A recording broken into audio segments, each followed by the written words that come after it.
چند دن پہلے میں اخبار کا مطالعہ کر رہا تھا کہ جس میں ایک خبر تھی کہ سوات کی 8 سالہ بچی نے متحدہ عرب امارات میں تائیکوانڈو چیمپئن شپ میں کانسی کا تمغہ اپنے نام کر لیا ہے۔ چونکہ اس بچی کا تعلق بندہ ناچیز کے علاقے سے تھا، اس لیے ضروری سمجھا کہ اس بچی کی حوصلہ افزائی میں چند لفظ بولوں۔ اس لیے بچی کی اپنی آبائی گاؤں کی آمد کا بے تابی سے انتظار رہا۔ اس سے قبل بھی ہم نے سوات ہی کے خوبصورت علاقہ مانیار سے تعلق رکھنے والے 13 سالہ یاسین احمد خان کے احساسات قلم بند کیے تھے جب انہوں نے امریکہ میں منعقد ہونے والی US open martial arts championship میں جنوبی افریقہ کی نمائندگی کرتے ہوئے کک باکسنگ میں 2 عالمی ٹائٹل جیت کر نہ صرف افریقہ کا پرچم بلند کیا بلکہ پاکستانی نژاد افریقی کھلاڑی ہونے کی وجہ سے اپنے ملک پاکستان کے لیے بھی باعث فخر ثابت ہوئے تھے۔ یاسین احمد خان کے بعد عائشہ ایاز کی عالمی سطح پر کامیابی سے سوات کی زمین مارشل آرٹس کے لیے زرخیز ثابت ہو رہی ہے۔ بہرحال عائشہ ایاز عرب امارات سے اپنے آبائی گاؤں منگورہ شہر پہنچ گئیں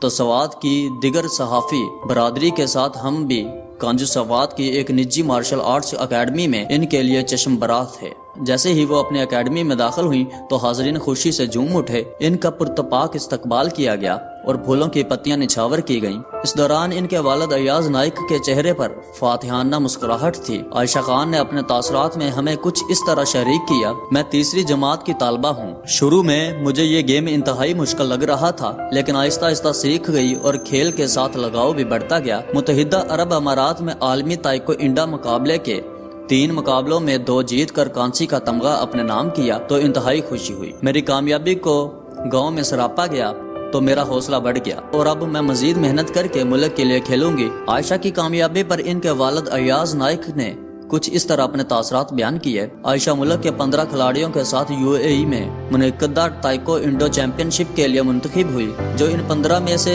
سب سے کم سن تھی۔ عائشہ نے ہماری توقعات سے بڑھ کر محنت کا مظاہرہ کیا اور جیت کر نہ صرف سوات کا بلکہ پورے ملک کا نام روشن کر دیا۔ ان کا کہنا تھا کہ جہاں سوات جیسے خوبصورت مگر پسماندہ ترین علاقوں میں بچیوں کی مارشل آرٹس پر توجہ نہ ہونے کے برابر ہے، وہاں ایک چھوٹی بچی کی عالمی سطح پر کامیابی اس بات کی متقاضی ہے کہ حکومت پاکستان مارشل آرٹس کے کھیلوں کے فروغ کے لیے سنجیدہ اقدامات کرے تاکہ سوات اور اس جیسے دیگر پسماندہ علاقوں کے بچیوں کی صلاحیتیں اجاگر کی جا سکیں۔ اس دوران عائشہ کی والدہ محترمہ بھی موجود تھیں۔ جب ہم نے ان سے عائشہ کی کامیابی کے حوالے سے تاثرات معلوم کیے تو انہوں نے کچھ اس طرح بتایا: میں نے اپنی بچی کو مارشل آرٹ اکیڈمی جانے سے منع کر رکھا تھا کیونکہ ایک تو یہ بہت چھوٹی تھی اور دوسری طرف ہمارے معاشرے میں بچیوں کو ایسے مہم جو کھیلوں کی جانب مرغوب کرنے کا رجحان بہت کم ہے۔ بہت اصرار کے بعد میں نے انہیں نجی اکیڈمی جانے دیا۔ مجھے امید نہیں تھی کہ یہ اتنی بڑی کامیابی اپنے نام کرے گی۔ عائشہ کی کامیابی نے مجھے بڑی خوشی کا احساس دلایا اور میں دوسری ماؤں کو بھی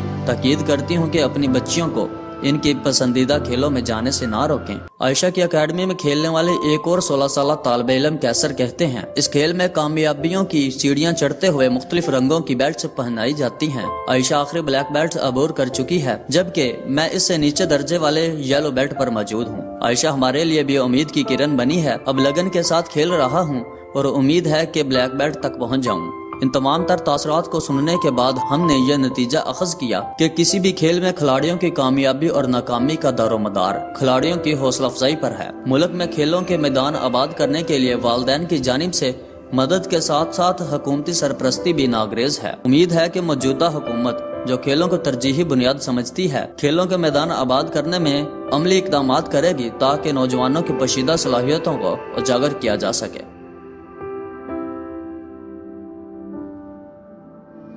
معزز خواتین و حضرات، امید ہے آپ کو ہماری یہ ویڈیو اچھی لگی ہوگی۔ اگر آپ کو واقعی ہماری یہ ویڈیو اچھی لگی ہے تو پلیز ہماری اس ویڈیو کو لائک کریں اور کمنٹ باکس میں اپنی رائے دیں۔ ہمارے چینل ایچ ڈسکوری کو سبسکرائب کریں، بیل آئیکن پر ضرور کلک کریں تاکہ ایسے آنے والی اور نئی ویڈیوز اب تک بآسانی پہنچتی رہیں۔ شکریہ، اللہ حافظ۔